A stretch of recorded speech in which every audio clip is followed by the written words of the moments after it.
06 Bautista, Yoni Hernandez. Closer. Will we have a new 2050? Quartararo's down! Is that Dovizioso as well? It is! There's Unbelievable! All the factory Ducatis clattered in, believe Anybody it. else I think that has been out there? I think Loris Caparossi it was originally, wasn't it? 329th start we're about to see. Is the weather about to change? Well, it's the time of year for a problem here. It's the time of day, I should say, for a problem here. Because usually around this time it starts to thunder, and if that's happening nearby, we are just getting indications from down in pit lane there may be the odd bit of spit coming down from the sky. So Jorge Lorenzo has got it all to do, really. Let's stick with the championship Get to the plot, 11 points of it is. Valentino Rossi leads by 11 points from Jorge Lorenzo. Only those two men, teammates on Yamahas, can win this world title this year. And Valentino Rossi could win it today. Teammates on Yamahas can win this world title this year. And Valentino Rossi could win it today. This is the first match. Well, on Honda, Yamaha, Suzuki at the sharp end of this one then, as they now head around Maggots and Beckett's. The high five, shocker for Andrea Dovizioso. Marc Marquez now has Down the back straight into Brooklands from Rossi and Rins, with Vinales then following Morbidelli. battered into Quartararo's Yamaha. He's on the stretcher. A shocker for Andrea Dovizioso.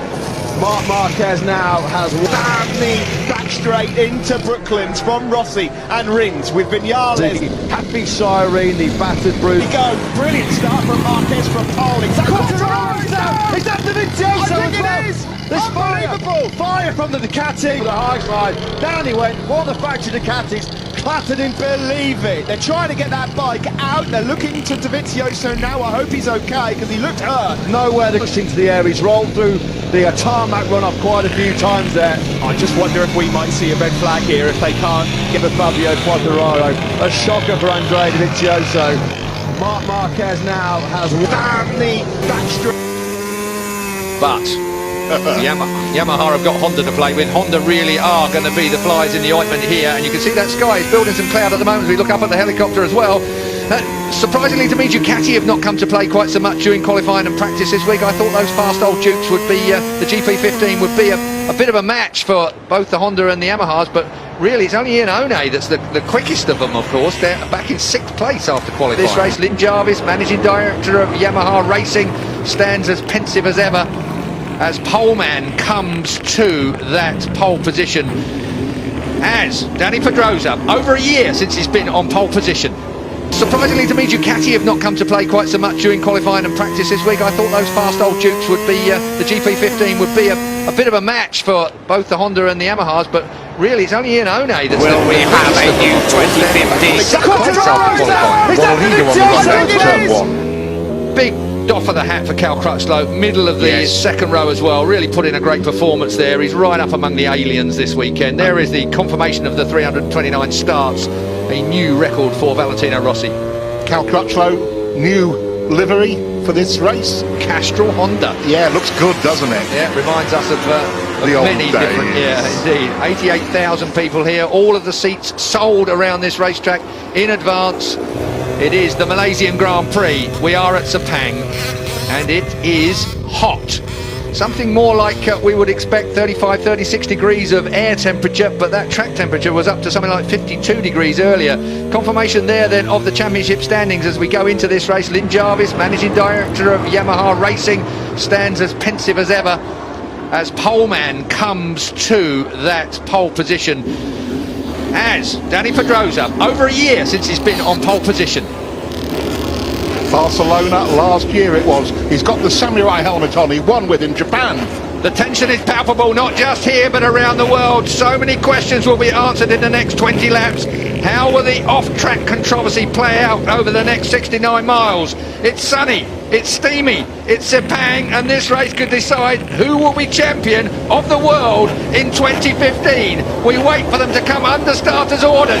It is Danny Pedrosa on pole, his teammate alongside him, Marc Marquez, then the legend that is Valentino Rossi. Good start for Valentino Rossi and Jorge Lorenzo. They both get away, but Lorenzo on row 2 has got 3 men already in front of him, and those big Ducatis are going to mire the whole pitch for him as we get down to turn 1. They do. They get right in front of Lorenzo. Lorenzo's going a long way round, but he's just already made a mistake, got out too wide, and 2 Ducatis are among the front runners. That is a real problem there for Lorenzo. If he falls down, he might give away this World Championship to Valentino Rossi. We're at turn 3. Thomas Vargo right behind him, both Iannone and Dovizioso in front of Lorenzo. He's attacking though. There he goes, straight through. Lorenzo knows that he can't hang about. Those Ducatis haven't been brilliant in some of the turns this weekend. It's not quite as quick as we might have expected, but in a straight line, the Ducatis are certainly going to get in the way of everything else out there. They are unequalled in top-end power. Having said that, they're not bad out on that flip-flop, are they? Look at it. Lorenzo's got a problem here. It looks a bit like Phillip Island, doesn't it? Wait for the Ducati to pick up its skirts and just blast on past. On board with the Dukes, looking at Horgage is not what we expect.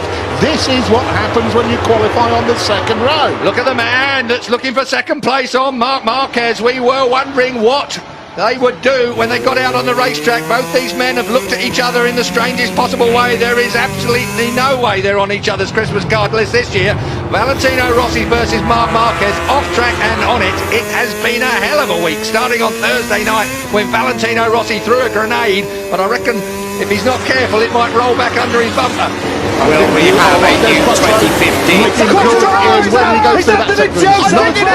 Gotta be careful with tyre management around here as well though, Julian. It is hot and steamy, but these tyres won't last the full distance. If you spin them up, you've got to stop them from spinning. You've got to be a little conservative, and there's no man better than Valentino Rossi when it comes to conserving tyres. Dovizioso leads the 2 Dukes, but they did not make headway towards the Hondas and Yamahas down the straight. Wait for it now. They will do on this straight. It's the longer one, it's the faster one. They're up to 210 mile an hour, but I don't think they're anywhere near enough to make a pass anywhere here. Look at Lorenzo. Lorenzo's building on the inside of Valentino Rossi. He's going to go and get him. Valentino Rossi's going to tip him, but he's going to find his teammate right there. These are the 2 protagonists for the championship. Oh, they almost collide in turn 1. We're on turn 2 now. Lorenzo has stamped a bit of authority on that really tight part of the course. 45 mile an hour and they've got a knee in each other. Incredible, and it's not going to stop yet. That captain is out of date already. That's more like it.